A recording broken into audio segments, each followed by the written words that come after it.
18th, 2021 to order, and if you would all please stand for the Pledge of Allegiance.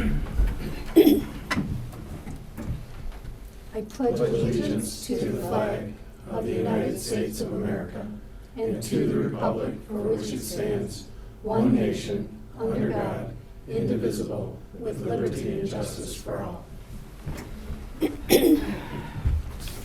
Sandy, could we have a roll call? Councilmember Shippers. Here. Ellenboss. Present. Ingalls. Here. King. Here. Mayor Folkins. Here. Okay, the first thing we need to do tonight is have a motion to approve the agenda as presented. I will make a motion to approve the agenda as presented. I'll second that.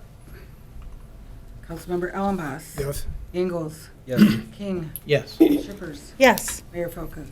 Yes, motion carries. This time we'll open the floor for our first public comment. And we do ask if you come forward to please state your name and keep your comments to 3 minutes or less. Thank you, Bill Barnett. If you give me a second to fill this out. 915 Stimson. Hope everybody's doing well tonight. It's beautiful out there.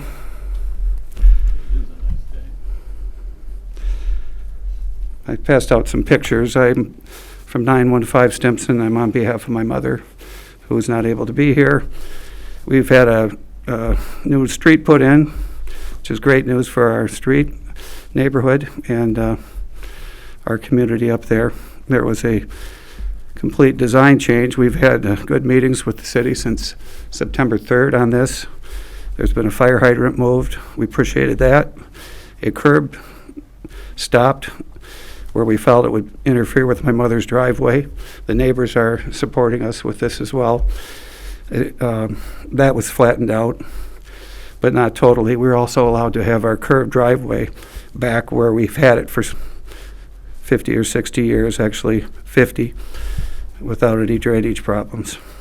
We would like the city to take out the cement that they've put in that is beveled, that's sitting directly in our driveway. My mother, Betty, would like that flattened out, corrected, fixed. She finds it to be ridiculous and wonders why the city's not ashamed to put something like that in there. That's all I have. We would ask that, and I would ask that on my mother's behalf. Thank you. And I love pictures. You're welcome to come up and look at it. Some of you have, and I appreciate that very much. That's all.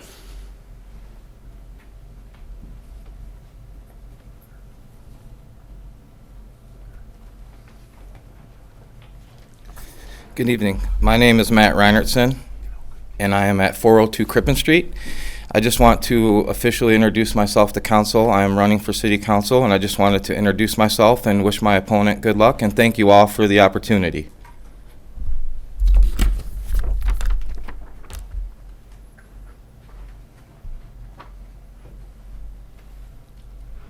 Okay, seeing no one else, we'll close public comment and move to the approval of the consent agenda. If someone would like to make a motion. This evening we do have the minutes from our regularly scheduled meeting on October 4th, along with the minutes from a closed session that we had on October 4th. I'd make a motion to approve the consent agenda as presented. Support. Councilmember Ingalls. Yes. King. Yes. Shippers. Yes. Ellenboss. Yes. Mayor Folkins. Yes, motion carries. Okay, this evening we do have a public hearing, and so I'm going to turn that to you, Marcus, for introduction. Thank you, Mayor and members of the City Council. This evening's public hearing was introduced about a month ago, and it was in regard to the transfer of a city well field per the agreement in place with the cogenerational power plant to the cogenerational power plant. I can now advise that the LDFA has also unanimously approved said transfer. The well field is a part of the whole Local Development Finance Authority area and is a part of the process of creating the cleaning up the plume that was out in that location. Transferring this per the agreement is also being recommended by the Utilities Department and city staff. This will also get the city out from being responsible to maintain this well, and will also bring rates back up to the current city rates for usage of the water within the well too. So if there are questions, we can certainly ask our utilities director. Otherwise, I'd suggest opening up the floor to the public. I will do that. Okay, at this time, we'll open the floor for public comment as it relates to this public hearing.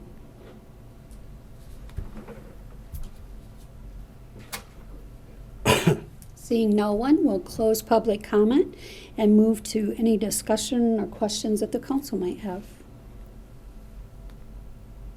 And if no discussion or questions, if someone would like to make a motion. I'll make a motion to approve the resolution to adopt ordinance to approve transfer of real property, the well property. I'll second that. Councilmember King, Yes. Shippers, Yes. Ellenboss, Yes. Ingalls, Yes. Mayor Folkins. Yes, motion carries. And that takes us to the communications for this evening.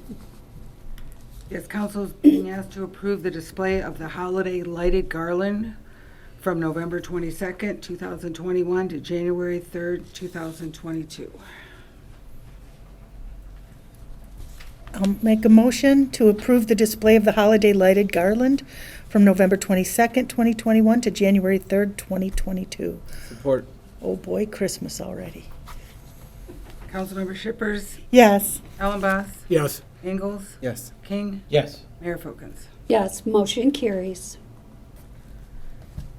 Being requested for the closure of Lake Street between Harris and Cass from 5 p.m. to 8 p.m. on October 27th, 2021 for the Chamber of Commerce Downtown Trick or Treat Movie in the Park event. I would make a motion to approve the closure of Lake Street between Harris Street and Cass Street from 5 p.m. to 8 p.m. on October 27th, 2021 for the Chamber of Commerce Downtown Trick or Treat Movie in the Park event. I'll support. Is there anybody here from that? Because this looks like such a cool event. And what's the movie? Hocus Pocus. Oh, good. And that's Yeah. being sponsored by the Rotary. And trick-or-treating downtown and then a movie in the park. This is going to just be a great event to get the family out. So Now, if Tia, you can take care of the weather, that would be great. I'm on it.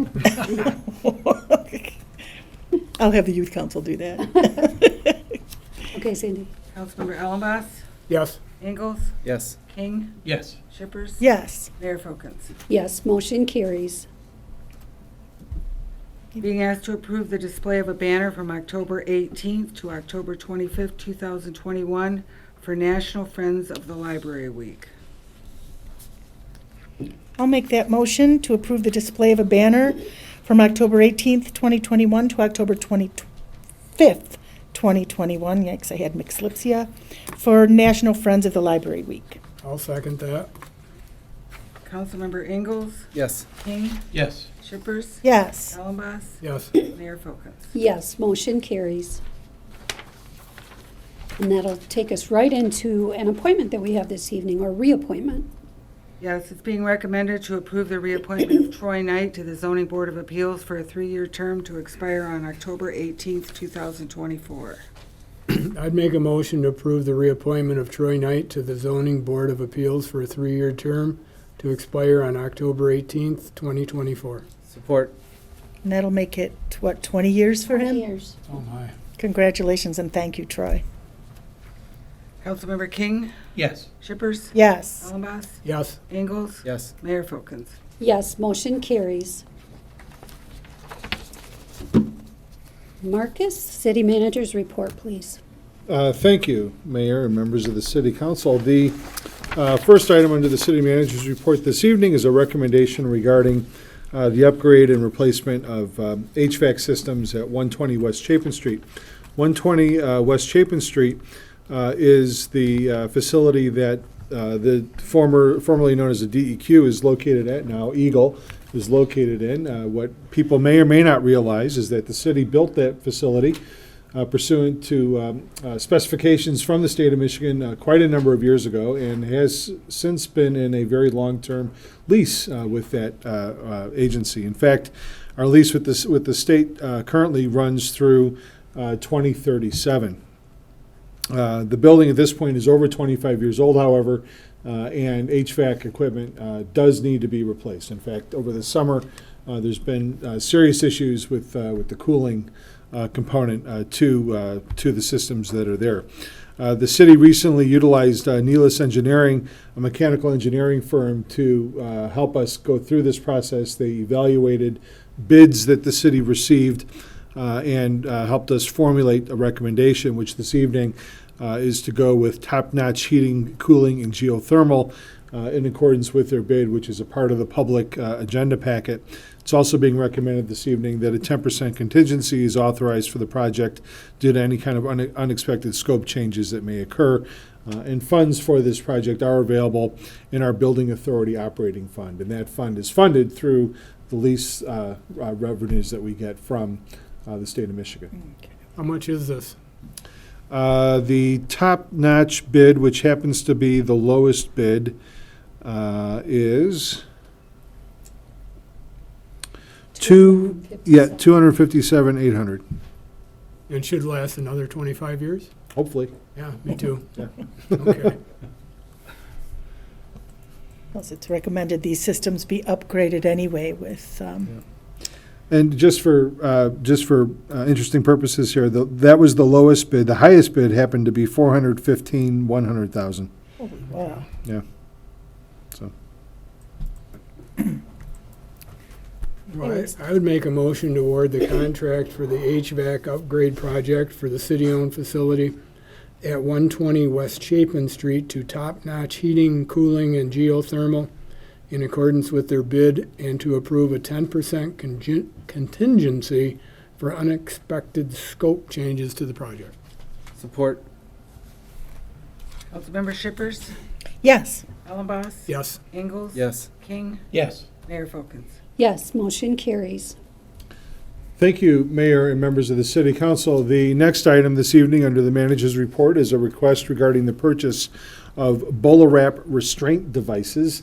The public communication packet included a link, actually, to a YouTube video as to how these devices work. But in summary and in short, this is a less than lethal police device that would be used in stressful and challenging situations, similar to when a taser-type device may be used. The device is essentially categorized as the same type of level of force as using handcuffs on somebody, and the device will temporarily restrain somebody, giving the police an opportunity to be able to then put them into handcuffs versus having to do any other sort of higher level of force, such as, and I'm going to use the wrong word, so I know Adam can correct me, but putting hands on. So if somebody is not complying and using a taser wouldn't necessarily be appropriate, they could use this device and it will just restrain them, so that police could then put them into handcuffs accordingly.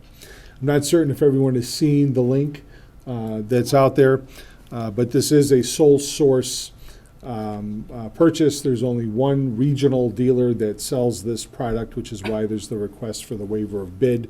There isn't an option to acquire it from a different location. And the request this evening would be first to waive competitive bidding, and then secondly to award the acquisition to Vance's Law Enforcement for $16,272.50. Funds are available in our general fund for this acquisition. And there's 13 of them, one for each officer? Yes. Is it Adam or Marcus, is this reusable, meaning once you use it, the officer can wind it back in?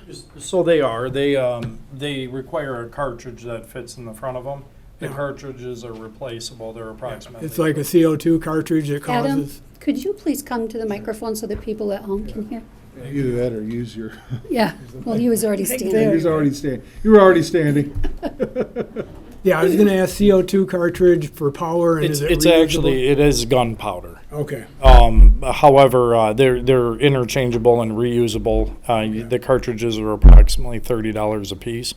Okay. And what's extremely nice about this product is typically, as law enforcement, we gain compliance when somebody doesn't want to be under arrest or they want to fight. Then it's through pain compliance. This is an alternative to pain compliance because there is no pain involved. Does each officer carry, I mean, he's got a 9mm and a taser. Correct. Does he also carry this on his person? They would, and they would because it's a lower level of force. It would be on the same level of force as handcuffing. These are also currently being carried by Wexford County deputy sheriffs as well. So we were looking at the product when they came up, and Wexford ended up going. So we sent some of our officers, and they've already been trained as bolo wrap instructors. So we've done this previously, and we're ramping up to look at these purchases ahead of time. Good, that's what I was going to ask about training, because I imagine you'd need some training to make this as effective as possible. But I think this is a wonderful alternative to something like a taser or something or even any other, pain-inflicting restraint. Sure. So, yeah, I think this is a great idea. You're welcome. Yes. Okay, would someone like to make the motion to waive competitive bidding? I would make a motion to waive competitive bidding due to only a sole source available to acquire the bowler wrap units. Support. Councilmember Ellenboss? Yes. Ingalls? Yes. King? Yes. Shippers? Yes. Mayor Folkins? Yes, motion carries. And then the motion to award the purchase. I'd make a motion to award the purchase of the bowler wrap system to Vance's Law Enforcement in the amount of $16,272.50. I'll support that as well. Councilmember Ingalls? Yes. King? Yes. Shippers? Yes. Ellenboss? Yes. Mayor Folkins? Yes, motion carries. Thank you, Mayor and members of the City Council. This next request is a request to purchase and install the emergency equipment in one of the new police cars that City Council authorized us ordering a little while back. Utilizing the recommendation and the lowest bid that had come in previously, we're again looking at awarding this to Procom Incorporated.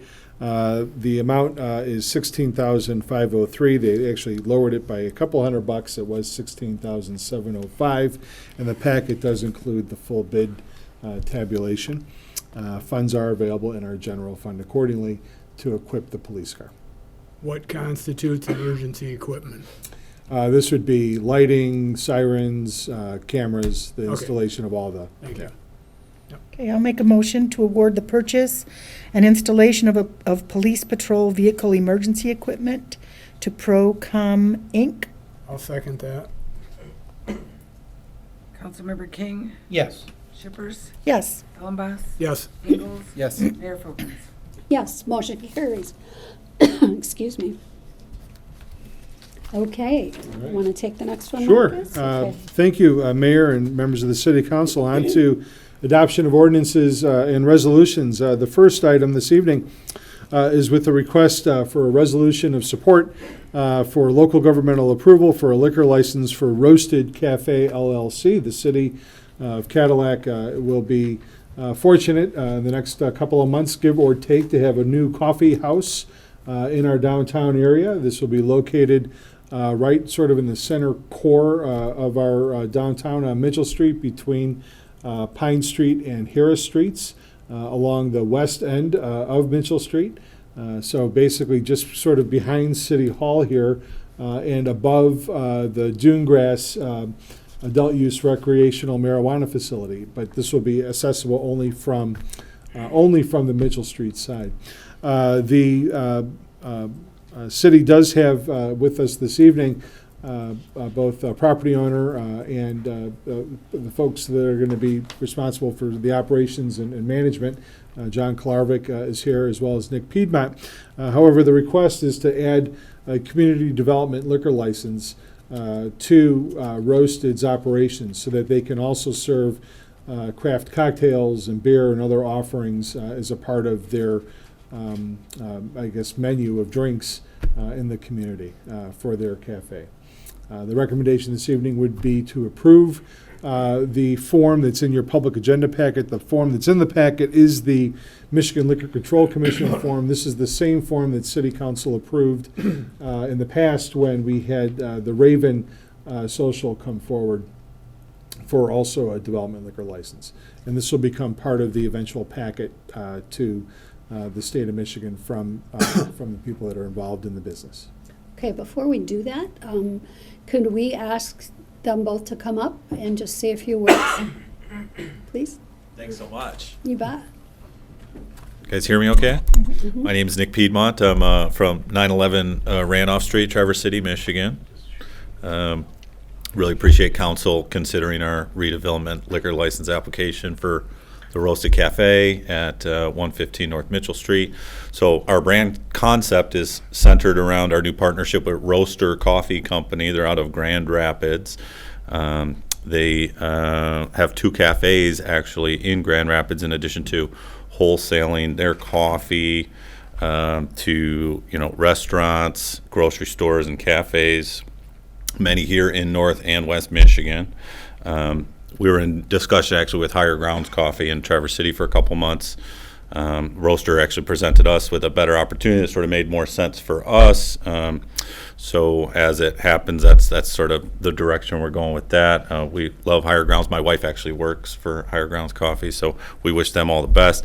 About the unit itself, it's 2,700 square feet of mercantile space. The max occupancy is like 67 people. We believe to start, we're actually going to hire 12 people for brand new jobs, running in shifts of 4 people twice daily. We anticipate our hours to start at like 8 a.m. to 6 p.m., like 6 days a week. We're kind of debating on whether or not we're going to be closed on a Sunday or a Monday, so that's sort of something we're discussing. We envision a cafe crowd from like 8 a.m. until noon, and then a light cocktail crowd in the afternoons and early evenings. We'll serve light fare all day long, centered around kind of quick but casual breakfast and lunch items, and then appetizers kind of around happy hour. Control mechanisms will be in place with the liquor inventory. It'll be tracked via our point of sale software. It was secured behind the bar area where only staff and like authorized personnel can access it, and then all staff associated with the beer, wine, and liquor sales will be tip certified. Our vision for the license is very much consistent for our vision with the cafe overall, as a quick, light, and casual, not a place for like heavy drinking or nighttime drinking. Afternoon and happy hour libations with a more streamlined menu consisting of craft cocktails and then a few local beers on tap and then a few local wines. Again, all beer, wine, and liquor will be sourced from regional breweries and wineries and distilleries, so that's something that we really wanted to just sort of kind of connect back to the area. And we very much look forward to moving forward with our project. We've got about 6 months worth of work into the construction in the building, and probably about 6 to 8 more weeks till we're open. And we feel it'll just be a really cool and complementary business to the mix of businesses in the DDA. The folks at the Chamber seem pretty excited about the project, so we hope you guys are equally as excited. Thanks so much for hearing us out here this evening. Okay. Thanks. Thank you. Glad to hear about it. Okay. Cool. I'll make a motion to adopt the resolution for local government approval for a liquor license for Roasted Cafe LLC. I'll second that. Councilmember Shippers, Yes. Allenboss, Yes. Ingalls, Yes. King, Yes. Mayor Folkins. Yes. Motion carries. Thank you so much, everybody. We appreciate it. Thank you, Mayor and members of the City Council. And by the way, I was very remiss, I forgot to mention, we have Sarah Gavis here from Foster Swift. Mike Homier is not with us this evening, in case you didn't notice. It's been a couple years since we've seen you. Yes. It has been a yes. couple of years, yes. Happy to be here, though. So I apologize, Sarah. It's all right. But last but not least, the final, at least actionable item this evening on our agenda is a request for a resolution of support for completion of paving the White Pine Trail from Big Rapids to Sand Lake. Paul Griffith, who is very heavily involved with the White Pine Trail organization, reached out to me about a week or so ago and mentioned that there's about 29 miles, give or take, of the White Pine Trail that is yet to be paved between Big Rapids, and Sand Lake, and was reaching out to all of the communities that have any component of the trail within their community, asking for a resolution of support that could be provided basically to, Lansing, in quotes, to help them secure, their organization secure potentially funding down the road to get that last segment of the nearly 100-mile trail itself paved. And so that is why this resolution is on the agenda for consideration this evening. It's a great idea. Which means we really are, we're just backing it financially, we're not putting any money. Just Oh, clearing yeah, it yeah, up. correct. There's no fiduciary, Making sure everybody realizes. financial, anything. Yeah. Correct. Very good. I'd make a motion to adopt the resolution of support for completion of paving the White Pine Trail from Big Rapids to Sand Lake. Support. Councilmember Ellenboss, Yes. Ingalls, Yes. King, Yes. Shippers, Yes. Mayor Folkins. Yes, motion carries. Okay, tonight we do have in our packet the minutes from the first in-person meeting of the Cadillac West Corridor Improvement Authority. So if everybody could just review those, there's some interesting stuff in there. This time, we'll open the floor for our second public comment.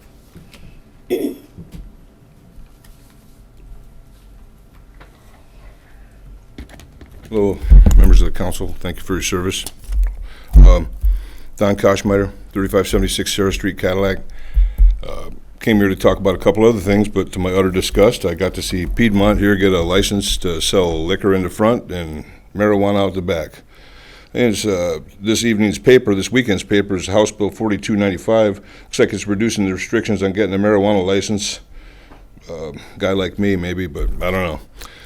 Went through the ringer, lost a whole bunch of money. Wink, wink, nod, nod. The COVID-19 virus is taking another friend of mine. Don Jones died a few weeks back. I believe if you guys get some people that get sick, don't let them go to the hospital, because they'll probably give them remdesivir, and that's going to shut down their kidneys, and that's going to make their lungs fill up with fluid. And there go the O2 levels, and there goes the tube. You get a tube, you get intubated. I guess hospitals get $53,000 for each patient that gets intubated on the tube. I listen to Alex Jones every day, all day. I listen to InfoWars. I hear all kinds of stuff. Alex Jones made a movie, Endgame, about 14 years ago, predicted all the viruses and the lockdowns and everything. Hasn't made a movie in 9 years, but this movie here is called COVID Land. Predicts everything. Klaus Schwab wrote a book called COVID-19, The Great Reset. Predicted everything. Talks about social distancing and the masks and everything, but it's moving right toward the carbon taxes. Right now it's COVID control, but you're going to have a carbon tax. You're not going to be able to drive. You're going to have to eat the bugs, stay in your house. National Strategy for Countering Domestic Terrorism talks about people that question anything about the election. You're a white supremacist and you're a terrorist. If you question anything about the COVID restrictions, you're a white supremacist and you're a terrorist. I'm not a terrorist and I'm not a white supremacist. This is the Rockefeller Foundation. Operation Lockstep from 2010 talks all about everything that's happening right here. This is Operation Lockstep played out with the Great Reset and Build Back Better. It's disgusting. I hope you guys don't take the injection. People are dying like crazy. More people have died. Taiwan announced that more people died from the injection than from COVID. This was just the other day. John Hopkins shows a chart that everybody takes a jab, just weeks later, the death spikes crazy. John Hopkins. That's all I have tonight. Thank you for your service. Thank you.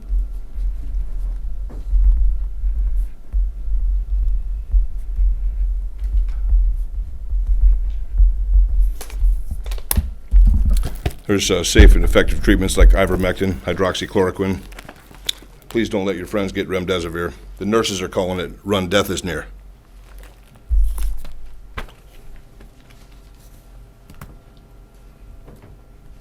Seeing no one else, we'll close public comment and move to go to the order if anyone has anything this evening. Can I quick before you? So I want to announce that the Cadillac Mayor's Youth Council will be meeting tomorrow in these chambers at 4 p.m. If you are a high school aged individual in the community or you know of one, send them our way and we'll get them involved. Great, thank you. I'm good. Yeah, are we going to respond to Bill Barnett? I'm happy to just say, to Mayor and members of the City Council, we've received photographs from Mr. Barnett, and the neighbors and the concerns were definitely always willing to talk and have a conversation. And all of those images we've passed along to engineering, and we're certainly willing to continue to keep the dialogue going. There's obviously certain engineering practices we have to adhere to, but that being said, talking is always and communicating is always important to the city, and we appreciate the neighbor coming this afternoon to our meeting to share with us in person as well. Thank you. Yep. Nothing else? We'll go ahead and adjourn the meeting. Thank you. Thank you.